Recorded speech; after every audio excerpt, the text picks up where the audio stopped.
దేశం మొత్తం మీదున్న best gold sellers, best designs ఇప్పుడు హైదరాబాద్ లో pan India jewel show. Don't miss it. ఒకవైపు చర్లపల్లి జైల్లో రైట్ సైడ్ పార్టీ వాళ్ళు ఉంటారు. అవును. మీలాంటి మహానది బ్యారక్. ఆ? మహానది బ్యారక్. మహానది బ్యారక్. ఉమ్. ఇంకోవైపు మొద్దుసీన్ లాంటి వాళ్ళు కనిపిస్తుంటారు. అంటే మొద్దు సీన్ కూడా మాతో పాటు ఉండేది. అంటే రూమ్ ఒకటే బ్యారకు. ఆహా. దాంట్లో 12 రూమ్లు ఉంటాయి. ఆ. ఆ 12 రూమ్లో అతనికి ఒక రూమ్ అంటే హై సెక్యూరిటీ బ్యారక్ అదే కాబట్టి అందులో ఒక రూమ్ ఇచ్చారు. కానీ అతనికి మాకు ఎలాంటి సంబంధం లేదు. ఎందుకంటే అతని లైన్ వేరు, మా లైన్ వేరు. కానీ మాట్లాడుకునేవారా? మాట్లాడుకో రోజు పరికాల రవి గురించి ఎందుకు చంపానని చెప్పాడు ఎప్పుడైనా? చెప్పాడు. ఆ. ఇక ఆయన ఏం చెప్పాడు అప్పుడు? డబ్బుల కోసం వాళ్ళు చంపింది. ఉమ్. ఏదో సూర్య అన్న భావకాలలో తృప్తి కోసం అని లేదు లేదు లేదు. వాళ్ళు ఏంటంటే క్రిమినల్స్. ప్రజలు అంటే వాళ్ళు ఏదో సూర్యన్న కళ్ళల్లో నీ ఆనందం చూడాలని చంపినా అని చెప్పింది కదా డైలాగు. అది కాదు. అదేంటంటే అని అప్పటికి ఏంటంటే క్రిమినల్ అని అప్పటికి జైలుకు చాలాసార్లు వచ్చిపోయిండు. అప్పుడు సూర్య అనేది పరిచయం అయ్యిండు. ఆ సూర్య పరిచయం అయిన తర్వాత సూర్యకి ఇతని ద్వారా ఏమైనా సూర్యకి అవసరం వస్తుంది అనుకొని అతను సూర్య ఇతన్ని లోపరుచుకొని అట్లా చేసింది తప్ప డబ్బుల కోసం చేసింది అది. ఎవరు మొద్దుసీను ఇది ఏదో చేసింది కాదు, డబ్బుల కోసం చేసింది. డబ్బుల కోసం ఎంత అని ఆఫర్ అని చెప్పాడా? చెప్పాడు. ఎంత? ₹1,00,00,000 అని చెప్పాడు. అందులో ఇచ్చింది 5 లక్షలంట. అయితే మేము వాకింగ్ ఎక్సర్సైజ్ చేసేటప్పుడు రాజిరెడ్డి అని తోటి డిస్కషన్ అంటే కొంచెం చర్చించేవాడు. అన్న సూర్య ఇట్లా చేసిండన్న, నన్ను ఇట్లా మోసం చేసిండన్న, నేను అప్రూవ్గా మాడిపోతా అంటే సరే అది ఏదంటే మీ ఓన్ నిర్ణయము, అది మాకు సంబంధం లేని విషయము, మీ ఇష్టం అని చెప్పాడు. ఎవరు మన రాజిరెడ్డి అన్న. అయితే అందులో ఇచ్చింది 5 లక్షలంట అతనికి. తర్వాత ₹1,00,00,000 ఒప్పుకున్నాడంట. తర్వాత అప్రూవ్గా మారుతున్నందుకు ఇక తర్వాత ఏం జరిగింది తెలియదు. తర్వాత అనంతపూర్ జైలుకు ట్రాన్స్ఫర్ అయిపోయిండు. ట్రాన్స్ఫర్ అయిన ఒక 10 రోజులకే మర్డర్ అయిపోయింది జైల్లో. జైల్లో ఉన్న వాళ్ళ మీద పోలీసులతో పాటు బయట నుంచి నయం కూడా నిఘా పెట్టేవాడు. పెట్టేవాడు. మీకు ఎప్పుడైనా ఎదురుపడ్డా? నయం నాతో ఎప్పుడు జైలు అంటే నిఘా అనేది ఉంది. కాకపోతే నాతో ఎప్పుడు ఎదురుపడలే. జైల్లో ఫోన్లు మాట్లాడుకునేవారు అప్పుడు? అంటే మొబైల్సా? మొబైల్ అంటే మేము మాట్లాడేది కాదు. ఇక వేరే వాళ్ళు అంటే వేరే వాళ్ళు కూడా తక్కువ. అది కూడా ఇప్పుడైతే అట్లాంటిది ఏం లేదు. అట్లా ఫోన్ సౌకర్యం ఏమి ఉండదు. కానీ ఎప్పుడైనా పరిటాల రవి ₹5,00,00,000 మర్డర్ కోసం పరిటాల మర్డర్ చేశాను ఒప్పుకున్నాను కాంట్రాక్ట్ అని చెప్పాడు కదా. అవును. డబ్బులు రాలేదు కాబట్టి కోపంతో ఆయన ఏమైనా మాట్లాడా? కోపంతో మాట్లాడేటోడు. సూర్య నాకు మోసం చేశాడు వేరే ఏం చెప్పాడు? అదే సూర్య మోసం చేసిండు కదా, నేను అప్రూవ్గా మారిపోతా అంటే నేను కోర్టులో ఇతనే చంపించాడని చెప్పేసి చెప్తాను అన్నాడు అన్నమాట. అయితే బట్ అంటే చర్చ జరిగేది. ఎందుకంటే మార్నింగ్ పూట ఎక్సర్సైజ్ చేసుకుంటా ఏదో డిస్కషన్ అవుతుండే కాబట్టి వినేదన్నమాట. కానీ మీరు ఎవరు సమర్థించారా? మేము సమర్థించాం కదా. ఎందుకంటే వాళ్ళు క్రిమినల్ యాక్టివిటీస్లో ఉన్న వాళ్ళు, మాకు ఒక సిద్ధాంతం, మాకు ఒక లక్ష్యం ఉంది కాబట్టి మేము అట్లాంటివి మేము సమర్థించాం. మేము వ్యతిరేకిస్తాం. మేము సో ముదిసిన్తో నన్ను మాట్లాడదంటూ అంటే చెప్పేవాడు అనమాట చెప్పేవాళ్ళు. అయితే ముదిసిన్ నన్ను బాగా అంటే దగ్గర తీసేవాడు అనమాట. ఎందుకు అంటే బయటికి వెళ్తే ఈయనకి ఏమైనా ఉపయోగపడతాడేమో అనేది. అయితే నాకు ఆ విషయం అంటే మన ఫ్రెండ్గా మాట్లాడతాం అంతే ఎవరైనా సరే. అయితే పార్టీకి అర్థమైందనమాట లోపల, అతనితో ఎక్కువ మాట్లాడొద్దు అని చెప్పారు. ఎందుకంటే చెప్పాడంటే నీవు రేపు బెయిల్ మీద పోతే నేను బయట ఏమైనా యూజ్ చేసుకుంటారు, మనం తప్పుదారి పట్టిన వాళ్ళం అవుతాం, వద్దంటే ఇక దూరం ఉంది. జైల్లో అంతగా బయటకు వచ్చారు, బెయిల్ మీద వచ్చారు. 2 సంవత్సరాలు జైల్లో ఉన్నా. 2 సంవత్సరాలు జైల్లో ఉండి అప్పటికి నా మీద 18 కేసులు పెట్టారు. ఆ 18 కేసులు కూడా ఒక 14 కేసులు కొట్టేసుకొని మిగతా 4 కేసులు బెయిల్ మీద బయటకు వచ్చారు. బెయిల్ మీద బయటకు వచ్చిన తర్వాత మరి బాబునూరు కోర్టుకి ఎందుకు వచ్చేవారు? అప్పటికి ఏంటంటే పార్టీ కాంటాక్ట్స్ కోసం నేను తిరుగుతున్నా అనే అది చెప్పా కదా. అప్పటికి ఏంటంటే ఒక టీం అంటే అక్కడ ఈ పంతు నాయక్ అని ఎవరైతే ఉన్నారో ఎంపీపీ అమ్మన్గల్, అతన్ని పార్టీ చంపేసింది. మీరున్నారు అందులో? అందులో నేను లేను.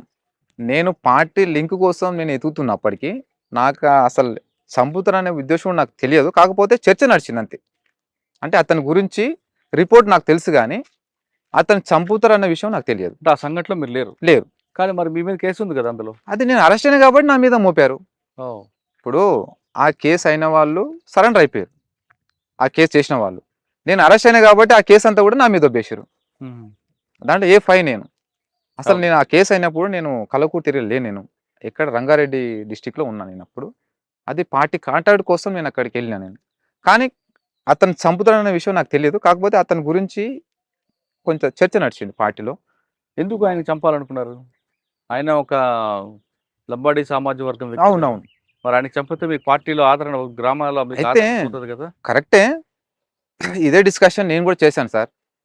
అంటే మీరు చెప్పినట్టుగానే అతని మీద ఏంటంటే కలవకుర్తి ఏరియాలో సీరియస్ ఎలిగేషన్స్ ఉన్నాయి ఆయన మీద.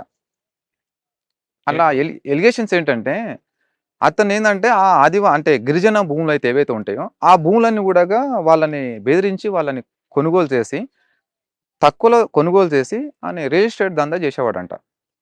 తర్వాత వచ్చేసి ఈ ఎస్టీ అమ్మాయిల మీద బాగా లైంగికంగా వేధింపులు తర్వాత వాడుకునేటోడు. అతను వాడుకోవడమే కాకుండా ఆ అమ్మాయిలని తీసుకుపోయి ఎమ్మెల్యేల దగ్గర కొంతమంది ఎవరైతే ఈయనకు అనుకూలంగా ఉండే ఎమ్మెల్యేల దగ్గర తీసుకుపోయి అంటే వాళ్ళకి ఎట్లా అంటే వాళ్ళకు ఉద్యోగాలు ఇప్పిస్తాను అవి ఇప్పిస్తాను అని చెప్పి వాళ్ళని తీసుకుపోయి మోసం చేసి వాళ్ళని ఆ రకంగా వాడుకునేటోడు. అక్కడ అక్కడ గిరిజనులు చెప్పారు అంటే ఈ లంబాడీసే చెప్పేటోళ్ళు. అయితే మరి ఏం చేద్దాం ఏందనేది పార్టీ అంటే ఈ విధంగా ఎలిగేషన్స్ అయితే ఆయన మీద ఉన్నాయి.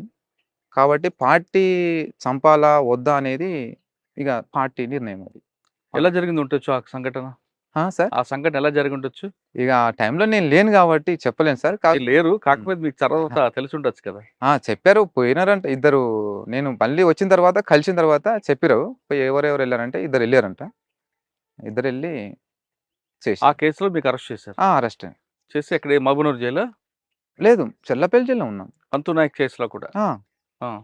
బయటికి వచ్చారు బెయిల్ మీద. అవును. మరి మహబూబ్‌నగర్ కోర్టుకి ఎందుకు వచ్చేవారు? అయితే బెయిల్ మీద బయటకు వచ్చిన తర్వాత మహబూబ్‌నగర్ కోర్టుకు నేను పేషికెళ్ళేవాడిని కదా. అంటే కేసు అనేది కమిటీలు అయింది. అది కమిటీలు చేశారు. అంటే కల్వకుర్తి కోర్టు నుంచి అక్కడ జిల్లాకు కమిటీలు అయింది. అక్కడ నేను పేషికెళ్ళేవాడిని.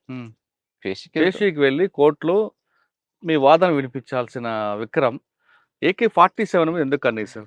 సార్ అది నేను కన్ను వేయలేదు. అది నాకు సంబంధం కూడా లేదు. అది అయితే కోర్టుకు నేను పేషికి అటెండ్ అవుతున్నా. అప్పటికి ఒక విషయం ఏంటంటే కనీసము లాయర్‌కు డబ్బులు పెట్టి కేసును వాదించుకునే స్తోమత కూడా నాకు లేదు ఆ టైంలో. అయితే కేసు ఆల్రెడీ స్టార్ట్ అయింది, రన్ అయింది. నాకు అడ్వకేట్ లేడు. తర్వాత అడ్వకేట్‌ని పెట్టుకోమని కూడా చెప్పిండు. చెప్తే నా మిత్రుడు మా ఫ్రెండు కొనపూర్ రామ్ తెలుసు కదా. అతని ఫ్రెండ్ ఒకరిని మాట్లాడి పెట్టిస్తా అని చెప్పిండు. ఇక అంతలోపు ఏమైంది తెలియదు. నా ఒక ఆరోపణ అయితే వచ్చింది. కోర్టు నుంచి AK-47 మిస్ అని. అది ఎవరు నా కోసమే పోలీసులు వెంటాడుతున్నారు. అయితే అప్పటికి ఏందంటే ఇక కేసు కోర్టులో నడుస్తుంది. ఒక టెన్షన్‌తోనున్నా. తర్వాత AK-47 తీసుకుపోయిన ఒక ఆరోపణ వచ్చింది. ఆరోపణ రాగానే ఇక నేను మళ్ళీ ఎట్లా వీళ్ళు బతకనియ్యరు ఖచ్చితంగా వీళ్ళు ఏదో ఒకటి చేస్తారని చెప్పేస్తే ఇక నా సేఫ్టీ నేను మళ్ళీ ఉద్యమంలోకి వెళ్ళిపోయినా. మహబూబ్‌నగర్ కోర్టులో ఒక సైడ్ కిటికీ పక్కన AK-47 5 రోజులు అబ్జర్వ్ చేసిన విక్రమ్ ఒకరోజు రాత్రి ఇంకొక వ్యక్తిని తీసుకొచ్చి కిటికీ పగలగొట్టి AK-47 తీసుకెళ్లారని పోలీస్. సార్ కోర్టులో AK-47 తీయడం అంటే ఇది సహజం, ఎవరు చేయలేరు. చాలా సెక్యూరిటీ ఉంటుంది అక్కడ. చాలా ఇంకోటి కోర్టు సామాన్స్ ఏమైనా ఉన్నట్టు కూడా దాన్ని ఎంబడే వాళ్ళు అక్కడ కోర్టు స్టాఫ్ దాన్ని ఎప్పుడు భద్రపరుస్తారు. అది నాకు సంబంధం లేని విషయము. సరే అక్కడ సంబంధం లేని అనుకుందాం అవును. కాసేపు. కోర్టులోని AK-47 ఎర్రగొండకపాలెం పోలీస్ స్టేషన్ ఎలా దొరికింది? తెలియదు కావచ్చు. ఎన్కౌంటర్‌లో దొరికింది వాస్తవం. కానీ అదే అని కూడా తెలియదు మరి. ఇక్కడ వెపనే అక్కడ దొరికింది. దొరికింది. ఎలా దొరికిండొచ్చు? ఇక తెలియదు. పోలీసు వాదన ఏంటంటే కోర్టులో ఉన్న వెపన్ తీసుకొని నల్లమల వెళ్ళిపోయి అక్కడ మరొక పార్టీని కలిసి పార్టీని కలిసింది వాస్తవమే. అనేకమైన ఉద్యమాలు చేసాం మేము నలుగురం కలిసి. వాళ్ళకి AK-47 ఇచ్చినట్లు కూడా ఉంది. నేనైతే ఏమి ఇయ్యలేదు. వాళ్ళ దగ్గర వెపన్స్ మస్తుగా ఉండే. వాళ్ళ దగ్గర నుంచి SLR తీసుకున్నాడు కదా? లేదు SLR ఆల్రెడీ అక్కడ చాలా వెపన్స్. అశోక్ అన్న ఎవరు వాళ్ళకి కలిసింది ఎవరు మీకు అక్కడ? అశోక్ అన్న. అశోక్ అన్న అలియా జాన్ బాబురావు, ఇంకా విమల, తర్వాత భారతి ముగ్గురు ఉండే. మీరు ముగ్గురు వాళ్ళు కాంటాక్ట్ అయ్యారు. కాంటాక్ట్ అయిన తర్వాత వాళ్ళ దగ్గర ఎన్ని ఉండొచ్చు వెపన్స్ అప్పుడు? ఇక అది అశోక్ అన్నకు తెలుసు. కానీ నేను పోయిన తర్వాత నాకు SLR కేటాయించు. నాకు ఎందుకు అంటే నా స్థాయిని బట్టి ఇచ్చిండు. AK-47 మీరు వాళ్ళకి ఇచ్చారు? నేను తెలియదు. అది ఆల్రెడీ వాళ్ళ దగ్గర ఉన్నాయి. AK-47 నేను ఇవ్వలేదు. కానీ మీకే వాళ్ళు SLR ఇచ్చారు. నేను పోయిన తర్వాత వాళ్ళు. కానీ పార్టీ అప్పటికి నల్లమలలో దూరం అవుతున్న క్రమంలో ఇంకా అప్పటికి ఉందంటారా? అప్పటికి పార్టీ లేదు. కానీ ఈ ముగ్గురు మాత్రం వాళ్ళు అక్కడ ప్రజలతోనే, ఆదివాసీ ప్రజలతో, మత్స్య కార్మికులు అక్కడ ఉన్న ప్రజలతోటి వాళ్ళు కలిసి అక్కడనే 7 సంవత్సరాలు ఉన్నారు వాళ్ళు. ఇక్కడ ఏ ప్రాంతం? నల్లమల్ల ప్రకాశం డిస్ట్రిక్ట్ వచ్చి బాబునారు 2 బేస్ చేసుకొని వాళ్ళు పనిచేశారు. AK-47 తీసుకెళ్లి వాళ్ళకి ఇవ్వబట్టే వాళ్ళు మీకు నమ్మి SLR ఇచ్చారని ఇంకొక పోలీస్ ఇచ్చిన సమాచారంతో వాళ్ళ ముగ్గురిని మీరు చంపి సరెండర్ అయిపోయారని వాదన ఉంది. అవన్నీ ఫాల్స్ ఎలిగేషన్స్. వాళ్ళ ముగ్గురు ఎలా చనిపోయారు? అశోక్, భారత్ ఎన్కౌంటర్ చనిపోయారు వాళ్ళు. ఎన్కౌంటర్ నేను కూడా ఉన్నా కదా. ఎలా జరిగింది ఎన్కౌంటర్? అది చాలా సరే ఎన్కౌంటర్ చెప్పండి ఎలా జరిగింది. ఆ ఎన్కౌంటర్ చాలా పెద్ద చాలా ఎన్కౌంటర్లు ఉన్నా సార్. నేను చాలా ఎన్కౌంటర్లు విరోచితంగా నేను ఫైట్ చేసిన. కానీ ఆ ఎన్కౌంటర్లో అదే నాకు స్పెషల్. ఏంటో ఎందుకంటే అది అంటే చాలా సేపు దాడి జరిగింది. అందులో ముగ్గురు చనిపోయారు. అంటే నేను ఏ ఎన్‌కౌంటర్‌లో ఉన్నా కూడా ఎవరు చనిపోలేదు. కానీ ఆ ఎన్‌కౌంటర్‌లో మాత్రం ముగ్గురు అసలు ఆ రోజు చనిపోయారు. ఏం జరిగింది చెప్పండి? అప్పటికేందంటే సార్ మేము బాగా ఎండాకాలం. తొలకరి వర్షాలు స్టార్ట్ అంటే మే లాస్ట్ ఎండింగ్. హ్మ్. అంటే అప్పటికి ఎలక్షన్‌లు నడుస్తున్నాయి. సార్వత్రిక ఎలక్షన్‌లు అనేవి స్టార్ట్ అయినాయి. అప్పుడేందంటే మా కోసం కొన్ని వేల బలగాలు తిరుగుతున్నాయి మా కోసం. అయితే మేమేం చేశామంటే ఎవరికీ అక్కడ ప్రజలతోటి లింకు లేకుండా ఒక నెల రోజులు ఎలక్షన్‌లు మొత్తం కౌంటింగ్ అయిపోయేంత వరకు మనం ఎవరికీ కలవద్దనేది మేము అనుకోని ఒక పెద్ద కొండ దగ్గర 1 మంత్ ఉన్నాం అక్కడనే. హుహు. ఆ 1 మంత్ ఉన్న తర్వాత అంతా అంటే ఎక్కడెక్కడ అంతా కూల్ అయిపోయింది. అంటే ఎలక్షన్‌లు అయిపోయినాయి. తర్వాత ప్రమాణ స్వీకారం కూడా అయిపోయింది. ఇద్దరు సీఎంలు. అయితే అప్పటికి మేము చాలా జాగ్రత్తతోని మేము తిరిగినాము. కాకపోతే ఒక చిన్న మిస్టేక్ ఏందంటే తెలంగాణ గవర్నమెంటు ఏర్పడ్డ తర్వాత సీఎం కేసీఆర్ ఏమన్నారంటే, మావోయిస్టుల ఎజెండానే మా ఎజెండా అని చెప్పిండు. మరి అట్లా అన్నోడు మరి ఎన్‌కౌంటర్ ఏం చేయడు గదా! మా మీద ఏం బలగాలు గూడా ఏం రావు గదా! అని కొంచెం మేము అట్లా ఆలోచించినాం. ఇంకోటి అక్కడ టీడీపీ గవర్నమెంట్ కదా! చంద్రబాబు నాయుడు అప్పుడు 2014 అప్పటికి చాలా ఎన్‌కౌంటర్‌లు చేసిన గవర్నమెంటే. కానీ ఇప్పుడు చేయకపోవచ్చు అనేది కొంచెం నిర్లక్ష్యం. తర్వాత మేమక్కడ కొండ అంటే అడవి నుంచి మేము నదిలోకి దిగినాం ఆ రోజు. అయితే అప్పటికి మా దగ్గర సరుకులు లేవు. తినటానికి సరుకులు అయిపోయినాయి. అయితే అప్పటికేందంటే నది ఎండిపోయింది కాబట్టి అక్కడ మత్స్య కార్మికులు కూడా ఎవ్వరు లేరు.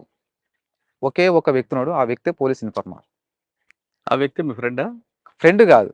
మా ఫ్రెండ్ గాదు. అశోక్ అన్నకు చాలా దగ్గర సన్నిహితుడు అతను. హుహు. నేను పోయిన తర్వాత పరిచయం అయ్యిండు. అయితే చాలా సార్లు కలిసాం అతన్ని. కలిసి మాట్లాడినాం గానీ ఇగ తర్వాత కొండ మీద నుంచి మేము కిందకి దిగిన తర్వాత ఒక ఆవుల మంద ఉండే. ఇతన్ని ఇద్దరిని కలిసి అశోక్ అన్న ఉండి లింగాల గట్టు ఉంటది పక్కలో. అవును. ఆ లింగాల గట్టుకెళ్ళి కొన్ని సరుకులు తీసుకొని, కొన్ని చెప్పులు లేవు. తీసుకొని రమ్మని పంపించిండు. పంపించినోడు పోయిండు. సరుకులు తీసుకొని వచ్చిండు. అయితే అసలు ఇన్ఫార్మర్ ఇతను గాదు. ఇతను పోయి వేరే అతను జెప్తే వాళ్ళు పోలీసోళ్ళకు ఇన్ఫర్మేషన్ పోయింది. మేమున్నది మహబూబ్ నగర్, ప్రకాశం బార్డర్‌లో మేమున్నాం. వచ్చింది గుంటూరు పోలీసోళ్ళు వచ్చిర్రు ఆ రోజు. అయితే ఆ రోజు అప్పటికేందంటే మేము పంపిన తర్వాత 2 రోజులు మేము అక్కడ ఉన్నాం. హ్మ్.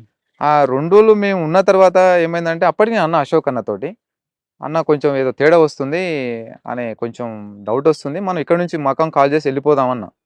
"ఏ లేదు ఆల్రెడీ అంతకుముందు నేను చాలా 5, 6 సంవత్సరాల నుంచి నేను కలుస్తున్నా అబ్బా! ఆయన గురించి నాకు తెలుసు. ఎందుకంత నీవు డౌట్ చేస్తున్నావు" అంటే, "ఏమో అన్న నాకు కొంచెం డౌటొస్తుంది. కొంచెం ఎందుకో ఇంతకుముందులాగా మాట్లాడట్లేదు. కొంచెం తేడాగా మాట్లాడుతుండంటే" "ఏం కాదులే" అన్నాడు. అయితే వేరే ప్లేస్‌కి పోదాం అనుకున్నాం. అయితే అక్కడ వాటర్ సమస్యలున్నాయి మళ్ళా. వాటర్ దూరం ఉంటాయి. ఆహా! అయితే అశోక్ అన్న ఏమంటే, "సరే ఈ ఒక్కరోజు ఇక్కడ ఉందాం." అట్లా ఒక్కరోజు కూడా ఉందాం అనలేదు. అన్నం వండుకొని తినేసి ఎళ్ళిపోదాం అని చెప్పిండు పైకి కొండ మీదకి. నది ఒడ్డున ఒక చిన్న గుట్ట ఉంటది. గుట్ట మీద ఆగి తిన్న తర్వాత మేము మధ్యాహ్నం 10కి తినేసినాం అంతా. తిని సర్దుకొని కిట్లేసుకొని ఎళ్దాం అనుకున్నాం. ఆల్రెడీ కొంచెం ఒక 10 అడుగులు ఎళ్ళాం. మళ్ళా అశోక్ అన్న ఉండి ఆహ్, "విక్రమ్ మనం ఈరోజు ఇక్కడనే ఆగుదాం. తెల్లవారుజామున 5 గంటలు లేసి, ఇంత అన్నం వండుకొని తెల్లవారుజామున 5 గంటలు లేసి ఎళ్ళిపోదాం" అని చెప్పిండు. సరే ఎళ్దాం. కాకపోతే మరి ఇక్కడైతే ఈ ప్లేస్ అయితే బాగాలేదు. వేరే ప్లేస్‌కెళ్దాం అన్నా. "ఏం కాదులే వాళ్ళు పోయొచ్చి కూడా 3 రోజులయింది గదా! వస్తే 8 రావాలంటే ఎప్పుడో రావాలి. వాళ్ళొచ్చి 3 రోజులవుతుంది మన దగ్గరికి. కాబట్టి ఏం కాదు అన్నాడు. అయితే ఇంకోటేందంటే మేమున్న ప్లేస్‌కు పోలీసులు నడిచి రావాలంటే ఒక 3 డేస్ టైం పడతది. హ్మ్. చాలా హార్డ్ టెర్రన్ ఏరియా అది. వస్తే బోట్‌లో రావాల్సిందే పోలీసులు. కానీ సైడ్ పూట నడుచుకొని రావడానికి కూడా ఇబ్బందే. బాగా లోయలు, కొండలుంటాయి బాగా. అయితే అది అశోక్ అన్న మిస్టేక్ చేసిండు. అయితే బోట్‌లో వస్తే సౌండ్ అయితే మనం అలర్ట్ అయితాం. అయితే మేమేం చేసినామంటే ఇక సరే అని చెప్పేసి ఇక ఆగినాం అక్కడ. అదేంటంటే పెంట ఉంటది. ఆవుల మంద పెంట. కొండ మీద ఒక చిన్న పెంట ఉంటది. నదికి ఆనుకోని ఉంటది. అయితే భారతి మా మహిళా కామ్రేడ్‌ని "నీవు అబ్జర్వేషన్ చేస్తూ ఉండు కూర్చొని" అని అశోక్ అన్న చెప్పిండు. సరే అప్పటికి మేము వెపన్స్ అన్ని క్లీన్ చేసుకొని ఇగ అశోక్ అన్న అటు ఉన్నాడు. విమల అట్లా ఉన్నది. నేను ఇట్లా ఉన్నా. అయితే ఆ కొండ పైన పెద్ద కొండ ఉంటది నదికి దిగి. ఆ కొండ దిక్కు ఇటు తలకాయ పెట్టి చూసుకుంట నేను ఉన్నా. అప్పుడేందంటే అప్పుడే మధ్యాహ్నం 11:55 నిమిషాలవుతుంది. అప్పటికి ఆంగ్లంలో వార్తలు ఇన్నాం. ఇని మళ్ళా పక్కకు పెట్టేసి ఇట్లా కొంచెం ఒరిగినాం అంతే. కునుకు తీస్తున్నాం అంతే. ఆల్రెడీ అశోక్ అన్న ఎళ్ళిపోయిండు. నిద్రకెళ్ళిపోయిండు. విమల గూడా నిద్రకెళ్ళిపోయింది. భారతి మాత్రం కూర్చొనుండే. ఇగ తర్వాత నేను గూడా ఏందంటే కొంచెం అప్పుడప్పుడే నిద్ర పడుతున్నా. పోలీసులు అయితే ఇక వాళ్ళు ఫైరింగ్ ఓపెన్ చేశారు. ఉమ్, దగ్గరికి వచ్చి ఫైరింగ్ ఓపెన్ చేశారు. ఫైరింగ్ ఓపెన్ చేయంగానే ఇక నేను అనుకున్నా ఆల్రెడీ పక్కా సమాచారంతో వచ్చారు కాబట్టి ఇక కష్టం. ఉమ్, ఇక మేము ఎక్కడ వెళ్ళటానికి కూడా అక్కడ మనకు లేదు, దారి లేదు. ఇక నేనేం అక్కడ మేము ఉన్న దగ్గర కవర్స్ లేవు మాకు. అంటే పొజిషన్ తీసుకొని ఫైర్ చేయాలంటే మాకు రాళ్ళు గానీ ఏం లేవు. కొంచెం ఓపెన్ ఉంటాయి, చెట్లు ఉంటాయి అంతే. కానీ మేము అంత అలర్ట్ కూడా లేము. ఓకే. కానీ వచ్చిన పోలీసులకేందంటే వాళ్ళకు చుట్టూ రాళ్ళు ఉంటాయి. కొంచెం చిన్న కాలువ ఉంటది. వాళ్ళు దగ్గర దాకా వచ్చి మేము బ్రష్‌లో కొట్టేసారు. కొట్టంగానే ఫస్ట్ మా మహిళా కామ్రేడ్ పడిపోయిందామె. పడి అశోక్ దిక్కు పడిపోయింది. నేను పండుకొని నేను ఫైరింగ్ ఓపెన్ చేసిన. విమల ఫైరింగ్ చేసింది. అశోక్ అన్నకు ఆల్రెడీ లేవంగానే ఫైరింగ్ కాంగానే లేచిన. లేవంగానే తొడకు పడ్డాయి రౌండ్. ఆనే పండుకొని ఆయన చాలా సేపు ఫైర్ చేసిండు. చాలా సేపు బ్రష్‌లో కొట్టిర్రు. అసలు అయితే నేను అనుకున్నా కదా! ఇప్పుడు యు ఆకారంలో వాళ్ళు ఫైర్ చేస్తున్నారు. కాబట్టి నేను పోతే నదిలోకి పోవాల్సిందే. కాబట్టి నాకు వేరే మార్గం లేదిగ. వాళ్ళు ఫైరింగ్ చేస్తా ఉంటే ఒక 3 సెకండ్ ఫైరింగు కొంచెం బందయింది. బంద్‌గానే నేను లేసి ఇగ బెండలో ఉరికినా ఇగ. అక్కడ ఏం జరిగింది ఇంక వాళ్ళు పడిపోయి అందరూ చనిపోయారో లేదో నేను చూసుకోలేదిగ. నేను నదిలో నుంచి నది దుంకి అంటే నాకు ఒకటే మార్గం అక్కడ. నది దుంకినా నదిలో దుంకి అక్కడ దాటుకుంటా అంటే ఈదుకుంటానే ఎళ్ళిపోవాలి. ఇగ లేదంటేనేమో ఇగ చనిపోవడం. రెండే నాకు ఆప్షన్ అక్కడ. సరే అని చెప్పి నదిలో కిందికి డౌన్‌లో పోస్టాలకు ఆల్రెడీ ఇగ కిందికొచ్చిన. అప్పుడు నేను దిగుతుంటే ఆల్రెడీ ఇంకో ఇద్దరు ముగ్గురు కిందికి దిగిర్రు వాళ్ళు. దిగిన తర్వాత వాళ్ళు ఏం చేసిరంటే కొంచెం అప్పటికి వాటర్ తగ్గింది నది. అయితే దుంకుదాం అనుకున్న ప్రయత్నంలో ఏందంటే మళ్ళీ దుంకొద్దనుకోని మళ్ళా నా ఆలోచన మార్చుకొని మళ్ళా మట్టి గడ్డ నుంచి కింద నుంచి ఎళ్తున్నా. వాళ్ళు పైనుంచి నన్ను చూసిర్రు వాళ్ళు. అంటే వాళ్ళు కూడా కిందకొచ్చిర్రు. అయితే నేను ఇట్లా ఎళ్తున్నా కాబట్టి వాళ్ళేం చేసిర్రు నన్ను కవర్ చేయడం కోసం వాళ్ళు గడ్డ పైనుంచి వస్తున్నారు. వాళ్ళు గడ్డ పైనుంచి చూసి నన్ను ఏం చేసిరంటే మళ్ళీ వాళ్ళని అటు పోనిచ్చి నేను మళ్ళా రిటర్న్ ఇట్లా వచ్చేసి మళ్ళా కొండ ఎక్కి పైకెళ్ళిపోయినా. అప్పుడు వాళ్ళు చూసిర్రు రాళ్ళు డోలుతుంటే. చూసేసి ఫైరింగ్ చేసిర్రు కానీ అప్పటికి నేను దాటిపోయినా. అంటే ఆ ఘటనలో ఆ! ముగ్గురు ముగ్గురు చనిపోయారు. మీరొక్కరు సేవ్ అయిపోయారు. అవును. మరి ఎలా బయటపడ్డారు? అయితే నేను చాలా రోజుల తర్వాత ఒక 4 డేస్ వరకు నేను అడవిలో ఉన్నా ఒంటరిగానే. ఫుడ్ కూడా ఏం లేదు. ఇక 4 డేస్ తర్వాత మళ్ళీ నేను ఆహ్, వేరే గ్రామాలకొచ్చినా ఇగ. గ్రామాలకొచ్చి మళ్ళా కలవకుర్తి ఏరియాకొచ్చిన మళ్ళీ. ఇగ ఆ 4 డేస్ కూడా నేను చాలా బాధలు పడ్డా, చాలా కష్టాలు పడ్డా హ్మ్. ఇగ. ఇగ ఒంటరిగానే ఉన్నా 4 రోజులు. తర్వాత 4 డేస్ తర్వాత మళ్ళీ కలవకుర్తి ఏరియాకొచ్చి వేరే ఒక వ్యక్తిని కాంటాక్ట్ చేసిన. చేస్తే ఆ వ్యక్తి ఉండి మళ్ళీ పార్టీకి పోవాలంటే మళ్ళా కాంటాక్టు దొరుకుద్ది గానీ మళ్ళీ ఇక్కడైతే కష్టం మరి వేరే స్టేట్‌కెళ్ళిపోవాలని జెప్పిండు. నేను వేరే స్టేట్‌కి ఏం పోను. ఉంటే ఇక్కడనే ఉంటా. లేదంటేనేమో సరెండర్ అయిపోతా అని చెప్పిన. సరే అని ఆయన సరెండర్ కావటానికి గూడా నాకు ప్రయత్నం జేషిండు. అయితే ఆనే మళ్ళా నేను వేరే శ్యామ్ అని ఉంటాడు గదా! లొంగిపోయిండు అప్పటికి. మేము బాగా కలిసి పని జేసినప్పుడు శ్యామ్ బాగుండేది. అతనికి ఫోన్ జేషిన. అయితే అప్పటికేందంటే నేను పోయిన తర్వాత కిషన్ అనే సీఐ ఉండే ఇంతకుముందు. అచ్చంపేట చేషిండు. ఆనే నా కోసం బాగా తిరుగుతా ఉన్నాడు. అయితే అప్పటికి నాకు బయటికి ఫస్ట్ జైలు నుంచి బయటకొచ్చిన తర్వాత నాకాయన పరిచయమయ్యిండు. వ్యక్తిగతంగా గావచ్చు, లేకుంటే వేరే మంచి వ్యక్తి అని. ఇగ లొంగిపోయిన నక్సలైట్‌లకు చాలా మందికి పునరావాసం గానీ, వేరే వేరే రకంగా సాయం చేసేవాడు గవర్నమెంట్ ద్వారా. అయితే నేను పోయిన తర్వాత అతను మా కుటుంబ సభ్యుల కాంటాక్ట్‌లో ఉన్నాడు. అయితే వచ్చి ఇగ శ్యామ్‌కి ఫోన్ జేషిన. శ్యామ్ ఫోన్ జేస్తే శ్యామ్ ఉండి చెప్పిండు. సరెండర్ అయిపో మరి సార్ గూడాగా మాట్లాడతాడంటే, మరి కేసులేమన్నా బెడతారా ఏందని అడిగిన. కేసులేముండవు. మాట్లాడదాం వచ్చేయమని చెప్పిండు. చెప్తే ఇగ వచ్చేసినా.